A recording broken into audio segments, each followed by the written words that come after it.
नमस्कार, न्यूज़ 18 देख रहे हैं आप और मैं हूं आपके साथ जैस्मिन शर्मा। मेरे साथ इस वक्त हमारे एडिटर और विदेशी मामलों के जानकार शैलेंद्र वांगू इस वक्त हमारे साथ जुड़े हुए हैं और हम बात करेंगे एक जो अहम मुलाकात अलास्का में हुई है व्लादिमीर पुतिन की और राष्ट्रपति डोनाल्ड ट्रंप की। ये मुलाकात इसलिए अहम क्योंकि पूरी दुनिया की निगाहें इस मुलाकात पर टिकी हुई थी और इस मुलाकात से पहले बहुत तरह की बयानबाजी हुई। भारत के लिए ये मुलाकात कितनी अहम रही, रशिया के लिए ये मुलाकात कितनी अहम रही, राष्ट्रपति डोनाल्ड ट्रंप जो एक्सपेक्ट कर रहे थे, क्या वो एक्सपेक्टेशंस उनकी इस मुलाकात से पूरी हुई हैं, इस पर हम विस्तार से बातचीत करेंगे। तो कितनी अहम ये मुलाकात अलास्का में? ये एक हिस्टोरिकल मीटिंग है जहां पर डोनाल्ड ट्रंप क्योंकि शुरू से ही कहते रहे हैं कि जो भी इस तरह के वॉर्स हैं उसको रोकने के लिए वो अपने आप को मैन ऑफ पीस बताते हैं। तो ऐसे में अगर इस वॉर को रोकने के लिए शुरू से एक माहौल बनाया जा रहा था कि जब उनका कैंपेन शुरू हुआ उन्होंने कहा अगर मैं राष्ट्रपति होता तो ये वॉर शुरू ही नहीं होता और मेरा राष्ट्रपति बनने के कुछ घंटों के अंदर ये वॉर रुक जाएगा। लेकिन असल में ग्राउंड पर क्या हुआ, भले ही हमने कल एक बड़ा बॉनहोमी देखा पुतिन और ट्रंप के बीच में और हमने देखा कि किस तरह से जो जेस्चर्स दोनों के बीच में हमने अलास्का में देखे बहुत कॉर्डियल थे और जिस तरह से ट्रंप और पुतिन वहां पे पहुंचे, दोनों के हैंडशेक हुआ, स्माइल्स पास हुई और एक बड़ा फ्रेंडली जेस्चर देखने को मिला। लेकिन इंटरेस्टिंग बात यह भी है कि डोनाल्ड ट्रंप ने पुतिन को अपनी बीस्ट, जो उनकी गाड़ी है, राष्ट्रपति की जो गाड़ी होती है बीस्ट, उसमें भी उनको बिठाया, उनको ऑफर किया बैठने के लिए, पुतिन की गाड़ी में भी बैठे। तो ये एक ऐसा मोमेंट था जहां पर दोनों के बीच में कुछ पर्सनल बातें भी हुई होंगी जो कि मीडिया की और दुनिया की नजरों से दूर था। लेकिन इससे हमने हासिल क्या किया? क्या वॉर रुक गया? बिल्कुल नहीं। क्या कोई एश्योरेंस पुतिन ने दिया? बिल्कुल नहीं। क्योंकि अभी भी जिस वक्त की मीटिंग हो रही थी उस वक्त भी जेलेंस्की ने ट्वीट करके ये कहा कि इस वॉर में कोई स्टॉपेज नहीं हुआ है, अभी भी रूस की तरफ से लगातार बमबारी जारी है। तो ऐसे में हासिल क्या हुआ? हासिल सिर्फ एक जेस्चर था जहां पर ट्रंप और पुतिन साथ में दिखाई दिए, लेकिन ग्राउंड पर यूक्रेन में बमबारी में कोई रुकावट नहीं आई है। लेकिन यह जरूर है कि इस मुलाकात का एक आउटकम यह हुआ कि पुतिन ने ट्रंप से यह कहा कि अगली मुलाकात हम रूस में करेंगे। तो यह एक ऐसा स्टेप हो सकता है। हालांकि अगर हम जो एक्सपर्ट्स हैं उनकी नजर से अगर हम देखते हैं, कुछ ऐसे भी एक्सपर्ट्स हैं जो लिप रीडिंग करते हैं। जो लिप रीडिंग करने वाले एक्सपर्ट्स हैं वो ये कह रहे हैं कि ट्रंप और पुतिन के बीच कोई ऐसी बातचीत भी हुई है जहां पर पुतिन ने उनको कहा कि अगली मुलाकात रूस में होती है और पुतिन ने उनसे अलग बातचीत भी की थी। लेकिन इस पूरी तस्वीर में ट्रंप कहीं ना कहीं दबाव में दिखे। ट्रंप बहुत नर्वस दिखाई दे रहे थे। पुतिन कंपैरेटिवली बहुत कॉन्फिडेंट दिखाई दिए मुलाकात से पहले भी और मुलाकात के बाद जब वो वहां से रवाना हुए उस वक्त भी पुतिन काफी कंफर्टेबल दिखे। लेकिन ट्रंप कहीं ना कहीं परेशान दिखे। तो माना यह जा रहा है कि क्योंकि ट्रंप ये कई बार दावा कर चुके हैं कि मैं वॉर रुकवा देता हूं, वो कहीं होता नजर नहीं आ रहा। लेकिन अगर हम आगे की राह की बात करें तो लेटेस्ट अपडेट यह है कि जेलेंस्की ने यह साफ कर दिया है कि उसको वॉशिंगटन में बुलाया गया ओवल ऑफिस में और वहां पर अब आगे की बातचीत होगी। लेकिन जेलेंस्की ये चाहते हैं, यूक्रेन के राष्ट्रपति ये चाहते हैं कि अब अगली मुलाकात जो हो उसमें तीनों देश, अमेरिका, रशिया और यूक्रेन को शामिल किया जाए ताकि जो कंसेंसस बने, जो वॉर को रोकने के लिए जो कदम उठाए जाने चाहिए उस बैठक में बताया होना चाहिए। इसलिए अगली मीटिंग में वो चाहते हैं कि वो भी शामिल हो। हालांकि अब यह तय हुआ कि सोमवार को ये मीटिंग ट्रंप और जेलेंस्की के बीच में होगी। बिल्कुल, ये तो बात हो गई जो इस मीटिंग में सामने दिखा, प्रत्यक्ष तौर पर जो देखा गया, क्योंकि इस मीटिंग का एजेंडा भी यही था कि वॉर को रोकने के लिए, सीज फायर को लेकर, युद्ध विराम को लेकर ये बैठक होगी, ये मुलाकात होगी। लेकिन जो अप्रत्यक्ष रूप से बहुत सारी चीजें इस बैठक के साथ जुड़ी हुई थी, जैसे ट्रंप ने एक बयान दिया कि कोई समझौता तब तक नहीं पूरा होता जब तक असल समझौते नहीं हो जाते। इस तरह से बड़े सरकास्टिकली डिप्लोमेटिक बयान भी इस मीटिंग से सामने निकल कर आए। चर्चा इस बात की भी है कि डोनाल्ड ट्रंप, जो हमेशा बहुत ज़्यादा बोलते हैं, मीडिया के आगे सवालों के जवाब देते हैं, जब जॉइंट प्रेस कॉन्फ्रेंस हुई तो किसी तरह के सवाल जवाब सच नहीं हुए। डोनाल्ड ट्रंप सिर्फ 3 मिनट 3 सेकेंड ही बोले, उसका भी एक आंकड़ा सोशल मीडिया पर इस तरह की चर्चा हो रही है। तो क्या हम कहें कि प्रत्यक्ष तौर पर जो आपने एक्सप्लेन किया वो तो रहा ही, लेकिन अप्रत्यक्ष तौर से भी, इनडायरेक्टली भी बहुत कुछ इस मीटिंग में हुआ जो सामने दिखकर नहीं आया, लेकिन जो विशेषज्ञ हैं, जो लिप रीडिंग आपने कहा जो करते हैं, वो इस बात को समझते हैं। देखिए, सबसे पहले जैस्मिन ये देखना बहुत इंटरेस्टिंग है कि जब एक दो देशों के जो राष्ट्रपति मिलते हैं, दो दुश्मन देश कह सकते हैं, अमेरिका और रशिया, शुरू से दुश्मनी उनकी रही है। जब ये मुलाकात होती है तो जेस्चर किस तरह का था? इससे पहले जब हमने व्हाइट हाउस में जेलेंस्की को देखा तो हमने ये भी देखा कि ट्रंप ने किस तरह से लताड़ा उसको। लेकिन जब बात पुतिन की आई तो ट्रंप ने तारीफों के पुल बांधे। तो एडवर्सरी और फ्रेंडली नेशन के बीच में ट्रंप का जो रवैया है वो इससे साफ हो गया। दूसरी अहम बात, अगर हम पुतिन की बात करते हैं तो पुतिन जो हैं उन पर पिछले कुछ दशकों से, पिछले कुछ सालों से लगातार दबाव बना हुआ है। उनको इंटरनेशनली उनको अलग थलग अलग थलग कर दिया गया है। और यहाँ तक कि जो G7 कंट्रीज है वो पहले G8 हुआ करती थी, अब वो G7 किया है और रशिया को उसमें बाहर किया गया है। तो ये मौका पुतिन के लिए बहुत बड़ा मौका था, जहां पर वो वापस डिप्लोमेसी वापस आते हैं। उनको अमेरिका इनवाइट करता है और पॉलिटिकली जो है और डिप्लोमेटिकली पुतिन की जो अब छवि है वो मजबूत हुई है पहले के मुकाबले। पहले जहां उनको आइसोलेट किया जा रहा था, आज उनको बुलाया जा रहा है, इनवाइट किया जा रहा है। ट्रंप उनको अपनी गाड़ी में बिठा रहे हैं, बीच में बिठा रहे हैं, हैंडशेक हो रहा है और ट्रंप उनके कसीदे पढ़ रहे हैं उनके उनके तारीफ के। लेकिन ऐसे में जो असल मुद्दा था यूक्रेन का, हालांकि इसमें यह भी कहा गया कि इस मुलाकात में सिर्फ यूक्रेन पे बात नहीं हुई, बल्कि रूस और अमेरिका के बीच में जो आपसी संबंध है, जो बायलैटरल रिलेशंस हैं, उनको कैसे इंप्रूव किया जाए तमाम सेक्टर्स में, उस पर भी बात हुई है। लेकिन यूक्रेन का जो मेन मुद्दा था, जिसको लेकर ना सिर्फ यूक्रेन बल्कि यूरोपियन कंट्रीज भी चाहती हैं कि इस वॉर का अंत हो, लेकिन वो अंत होता नजर नहीं आ रहा है। ना ही कोई एश्योरेंस पुतिन की तरफ से मिला है ट्रंप को कि हम इस वॉर को रोकने जा रहे हैं, और ना ही पुतिन इस बात का दावा जो लगातार कर रहे थे, ट्रंप जो लगातार दावा कर रहे थे कि हम इस वॉर को रुकवा देंगे, और अगर ऐसा नहीं हो तो रशिया को बहुत सीरियस कॉन्सिक्वेंसेस झेलने पड़ सकते हैं, तो वो भी होता नजर नहीं आ रहा है। आपने भारत की बात की, भारत की अगर हम बात करें तो पिछले कुछ दिनों के अंदर हमने देखा है कि ट्रंप ने पहले 25% का टैरिफ लगाया, उसको बढ़ा के 50% किया, जो 27 अगस्त से इंप्लीमेंट होगा। लेकिन इसके पीछे जो कारण अमेरिका ने बताया, वो ये बताया कि जो आप रशिया से इंपोर्ट कर रहे हो ऑयल को, उसके एवज में हमने आप पे टैक्स लगाया है। उसके बाद इस मुलाकात के बाद जो पुतिन और ट्रंप की मुलाकात थी, उसके बाद जब ट्रंप वापस लौटे, उनसे एक इंटरव्यू हुआ, जहां पर इंटरव्यू में उनसे पूछा गया कि क्या आप इसके बाद उन देशों पर जहां पे आप टैरिफ लगा रहे हैं, क्या उनको अब राहत मिलेगी? तो उस पर ट्रंप ने कहा कि मैं इमीडिएटली इस पर नहीं सोच रहा हूं। हम ये उम्मीद कर रहे थे, भारत ये उम्मीद कर रहा था, एक्सपर्ट्स ये उम्मीद कर रहे थे कि अगर ये मीटिंग कामयाब होती है तो ट्रंप अपने लगाए हुए टैरिफ को रिवर्स कर सकते हैं। तो भारत का इंटरेस्ट यहां पर, अगर हम सिर्फ अपने इंटरेस्ट की बात करें, तो जो टैरिफ हमारे पर जबरन थोपा गया है वो रिवर्स कैसे होगा, इस पर हमारी नजर थी। लेकिन इस पर फिलहाल ट्रंप ने साफ कर दिया है कि हम इस पर फिलहाल नहीं सोच रहे हैं। आने वाले वक्त में हो सकता है 1-2 हफ्ते के बाद हम इस पर सोचें, क्योंकि अगर ये वॉर रुक जाता है तो उसका फायदा पूरी दुनिया को होगा। क्योंकि जो सप्लाई चेन्स हैं, जो पेट्रोल की कीमतें हैं, जो ऑयल रिजर्व्स हैं, वो पूरी दुनिया तक पहुंचे, इसके लिए जरूरी है कि वॉर रुके। और ऐसे में अब अगली मुलाकात जब होगी जेलेंस्की और ट्रंप की, उससे क्या निकल के आता है देखना होगा, क्योंकि जो आगे का रास्ता है वो इतना आसान नहीं होगा कि अगर ट्रंप, पुतिन और जेलेंस्की एक ही मेज पर बैठते हैं, क्योंकि मेन मुद्दा जो है रशिया और यूक्रेन के बीच में वो जमीन का है, बाउंड्रीज का है।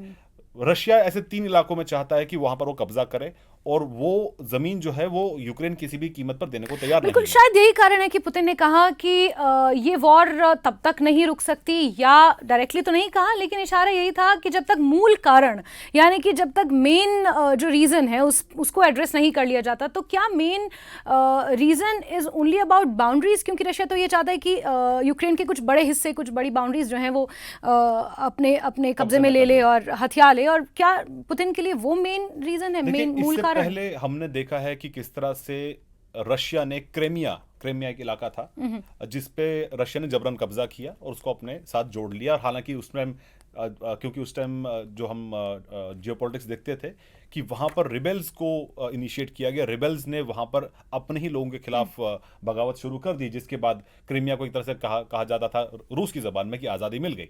लेकिन ऐसे में अब जहां तक अब नए एरियाज की बात है जहां पर रशिया अपना हक जता रहा है, और यूक्रेन ये कह रहा है कि हम किसी भी कीमत पर अपनी एक इंच जमीन नहीं देंगे। लेकिन ऐसे में ट्रंप के जो बयान इन दिनों में आ रहे थे, हमने देखा था पहले उन्होंने कहा कि हम चाहते हैं कि मसला हल हो जाए, लेकिन उन्होंने ये क्लियरली नहीं कहा कि इसमें जमीन का आदान प्रदान होगा या नहीं। लेकिन बाद में इस मुलाकात से ठीक पहले ट्रंप ने कहा कि इस नेगोशिएशन के लिए सीधे तौर पर यूक्रेन जिम्मेदार है, यूक्रेन को नेगोशिएट करना होगा रूस के साथ में इस पूरे मसले को लेकर। लेकिन क्या ट्रंप और जेलेंस्की एक मेज पर बैठेंगे, ये एक बड़ा सवाल है। और ऐसे में ट्रंप का, अमेरिका का कितना बड़ा रोल होगा कि दोनों को एक ही मेज पर लेकर आए, क्योंकि यूरोपियन कंट्रीज भी चाहती हैं कि ये वॉर रुक जाए, ट्रम्प भी ये चाहते हैं, ट्रम्प ना सिर्फ ये वॉर हो तो दुनिया की तमाम वॉर्स को रोकना चाहते हैं, लेकिन उनके बस में फिलहाल कुछ होता नजर नहीं आ रहा। लेकिन ये जरूर है कि जो जेस्चर्स हमने वहां पर देखे, जिस तरह से पुतिन वहां पर पहुंचे, इसके बहुत से मायने निकाले गए कि पुतिन अब डिप्लोमेटिक जो आइसोलेट वो हो गए थे, वो वापस अब उस तस्वीर में आ चुके हैं। तो ऐसे में अमेरिका खुद जब उनको इन्वाइट कर रहा है, और अगली बार ये भी देखना होगा कि क्या ट्रंप रशिया जाएंगे उनसे मुलाकात करने के लिए, और आगे की राह कैसे होगी। लेकिन फिलहाल इमीडिएट इस मीटिंग से कोई ठोस हल निकलकर नहीं आया। बिल्कुल। और इस बीच इस मीटिंग के ठीक बाद ट्रंप का ये बयान भी आया कि वो नाटो देशों से बात करेंगे, वो ज़ेलेंस्की से बात करेंगे इस पूरे मसले को लेकर, और क्या कुछ इस मीटिंग में हुआ वो उन देशों के सामने रखेंगे। तो क्या हम ये कह सकते हैं कि रशिया यूक्रेन में सीज फायर कराने का जो सपना डोनाल्ड ट्रंप ने देखा था, वो गिव अप करते हुए नजर आ रहे हैं? क्योंकि जैसे आपने सबसे पहले बात किया जेस्चर, पोस्चर्स, बॉडी लैंग्वेज और इन तमाम चीज़ों का, तो ट्रंप किसी ना किसी प्रेशर में नजर आए। बिल्कुल ट्रंप प्रेशर में है, क्योंकि हम ये देख पा रहे हैं कि जो उन्होंने दावे किए थे और ये कहा था कि मैं रशिया के साथ बहुत सीवियरली ट्रीट करूंगा, सीवियरली पनिश करूंगा रशिया को, उसके ठीक उलट वो जिस तरह से उन्होंने दोस्ती बढ़ाई और उनके साथ कहा कि आप हमारे साथ, मेरे साथ गाड़ी में बैठिए। बीस्ट एक ऐसी गाड़ी है जो पूरी दुनिया में मशहूर है कि जहां भी अमेरिकी राष्ट्रपति दौरे पर जाते हैं तो वो जो बीस्ट कार है उसमें उस पर सबकी निगाहें रहती है। जब वो भारत भी आए थे, आपको याद होगा कोविड के टाइम में, उस टाइम भी बीस्ट को भारत लाया गया था। तो उस गाड़ी में पुतिन और ट्रंप एक साथ बैठे थे। ये पहली बार ऐसा मौका देखने को मिला जब एक कैजुअल तरीके से दोनों की बातचीत हुई थी। लेकिन जिस तरह से जिन्होंने जेस्चर रखा था अभी तक रूस के साथ में, और ये यहां तक कि ना सिर्फ रूस के साथ में बल्कि भारत के साथ भी और चीन के साथ भी धमकी दे रहे हैं कि मैं टैरिफ को और बढ़ाऊंगा, क्यों रूस से आप इंपोर्ट करा रहे हैं। लेकिन जब वो खुद रूस के राष्ट्रपति से मिलते हैं तो उनका जेस्चर बिल्कुल फ्रेंडली हो जाता है। लेकिन जब ज़ेलेंस्की उनसे मिलने के लिए व्हाइट हाउस में जाते हैं, ओवल ऑफिस में जाते हैं, वहां पर ज़ेलेंस्की को उन्होंने हड़का दिया था। तो जाहिर तौर पर ये कहीं ना कहीं फ्रस्ट्रेशन ट्रंप की साफ दिखाई दे रही है। आपको ये भी याद दिला दें कि जो भारत और पाकिस्तान के बीच में जो 4 दिनों तक युद्ध हुआ था, उसके बाद 30 से ज्यादा बार ट्रंप इस बात को बोल चुके हैं कि हमने इस वॉर को रुकवाने में एक रोल निभाया है। एक अमेरिकी राष्ट्रपति को ये क्या 30 बार बोलना पड़ेगा? इससे पहले हमने जो बाकी प्रेसिडेंट्स देखे हैं अमेरिका के, उनका जेस्चर्स, उनका स्टेट्समैनशिप एक अलग लेवल का था। लेकिन यहां पर चाहे नॉर्थ कोरिया के किम जोंग उन हो या रशिया के पुतिन हो, वो सबसे बात करने के तैयार है। यहां तक कि शी जिनपिंग से वो बात करने के तैयार है। लेकिन अहम बात यह है कि इससे अमेरिका को मिल क्या रहा है। ट्रंप भले ही अपने को एक बहुत बड़ी छवि के तौर पर दिखा रहे हैं, लेकिन ट्रंप को बतौर राष्ट्रपति वो अमेरिका के लिए हासिल क्या कर रहे हैं, ये बड़ा सवाल। बिल्कुल। और इस बीच अमेरिकी राष्ट्रपति डोनाल्ड ट्रंप का ये कहना कि अगर ज़ेलेंस्की और पुतिन चाहें तो मैं उस मीटिंग में मौजूद रह सकता हूं, ये उनका एक आधिकारिक स्टेटमेंट भी आया है इसके बाद। अच्छा, आपने जिक्र किया एक चीज़ का कि जो हम क्रूड खरीद रहे हैं, जो ऑयल हम रशिया से खरीद रहे हैं, कुछ विशेषज्ञों की रिपोर्ट्स और कुछ रिपोर्ट्स में पढ़ी थी, उसमें ये भी लिखा गया है, ये भी कहा गया है, ये भी दावा किया गया है कि भारत पर टैरिफ का दबाव जिस तरह से अमेरिका ने बनाया, उसका नतीजा ये हुआ that Putin had to meet अमेरिकी राष्ट्रपति डोनाल्ड ट्रंप, बिकॉज कहीं ना कहीं उनकी अर्थव्यवस्था, दो पहलू हैं इस मीटिंग के, एक जियो पॉलिटिकल और एक geo economy, which is directly proportional to the crude. तो कहीं ना कहीं अमेरिका पे टैरिफ का दबाव is equal to Putin had to meet अमेरिकी राष्ट्रपति डोनाल्ड ट्रंप, क्योंकि रशियन इकोनॉमी का सवाल है। That is also one of the report, मतलब जो मैंने कुछ इस तरह की रिपोर्ट्स रशिया पर पिछले कुछ सालों में लगातार उन पर दबाव बनाया जाता रहा, उनको आइसोलेट भी किया गया, अंतर्राष्ट्रीय मंच पर उनको अलग थलग किया गया। अमेरिका का उसमें बहुत बड़ा रोल रहा है। हमने ये भी देखा है कि कोशिश ये रही है कि पुतिन पर दबाव बनाया जाए, और ये जो आज से कुछ वक्त पहले जो क्रीमिया वाला केस हुआ था, उसके बाद रूस पर दबाव लगातार बढ़ता चला गया। लेकिन उसके बाद हमने ये देखा है कि जो पुतिन है उन पर जिस तरह के सैंक्शंस लगाए गए, बार बार सैंक्शन लगाए गए, तो उसके बाद रशिया ने सबसे पहला कदम ये उठाया कि उन्होंने ऑयल की कीमतें कम कर दी। यहां वो मौका मिला भारत को कि जब हमको एक कंट्री से सस्ता तेल मिल रहा है तो भारत को उसको अचीव करना चाहिए, अटेन करना चाहिए।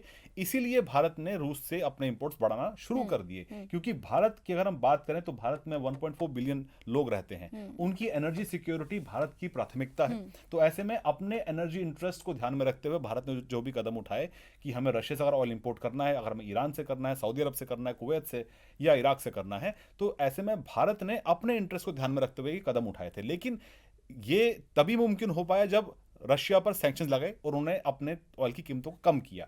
इसलिए भारत ने वहां से इंपोर्ट करना ज्यादा शुरू किया, जिसके बाद अब अमेरिका इससे फ्रस्ट्रेट होकर उसने भारत पर ही टैरिफ लगाना शुरू किया। लेकिन अब ये देखना होगा, क्योंकि एक्सपर्ट ये मानते हैं कि ट्रंप जो है वो एक ऐसे राष्ट्रपति हैं, जब तक वो व्हाइट हाउस में रहेंगे तब तक भारत के साथ अमेरिका, खासतौर से ट्रंप के संबंध जो हैं वो वापस पटरी पर नहीं लौट पाएंगे।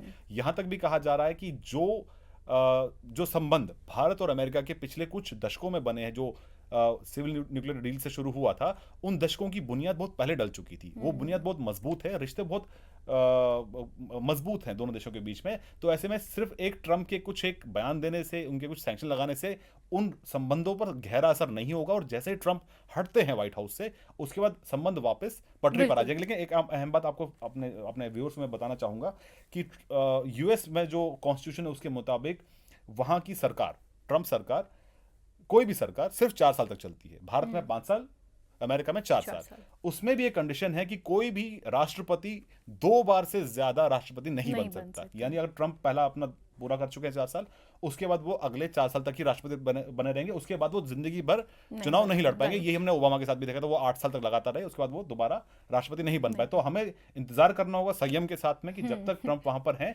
उनको डील भी वैसे ही किया जाना चाहिए, क्योंकि वो रेसलिंग बैकग्राउंड से आते हैं, तो उनकी मानसिकता भी वैसी ही है। लेकिन फिलहाल वो जो उनके एक्सपीरियंस लाइफ के रहे हैं, वो यहाँ पर उनके जो डिप्लोमेसी में वो काम नहीं आ रहे हैं। बिल्कुल, लेकिन नोबेल पीस प्राइज की महत्वाकांक्षा उनसे ये सब करवा रही है शायद।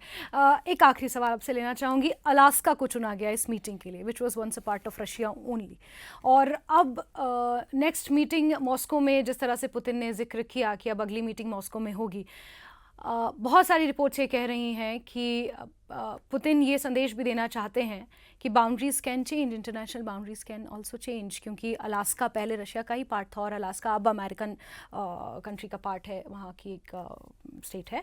लेकिन क्या हम ये कह सकते हैं कि जियोपॉलिटिकल स्ट्रक्चर में एक राष्ट्रपति डोनाल्ड ट्रंप और व्लादिमीर पुतिन को एक बदलते हुए अलाइनमेंट और एक नई पावर के तौर पर देखा जा रहा था, तो क्या मैसेज इस मुलाकात से, और आगे जो पुतिन ने कहा कि अगली मुलाकात मॉस्को में होगी, क्या मैसेज, क्या हिडन मैसेज हम इससे डिकोड कर सकते हैं? पहली बात तो अलास्का को चुना गया क्योंकि अलास्का, जैसे आपने कहा कि अलास्का जो है वो अब अमेरिका का पार्ट है, लेकिन कोल्ड वॉर के टाइम में भी अलास्का का बहुत महत्व था, और ये एक न्यूट्रल ग्राउंड है। पुतिन वहां पर आने में झिझकेंगे नहीं, इसलिए पुतिन के लिए ये चुना गया कि वो अलास्का, जाहिर तौर पर आपसी सहमति से ये डिसीजन हुआ होगा कि ये मीटिंग अलास्का में होगी।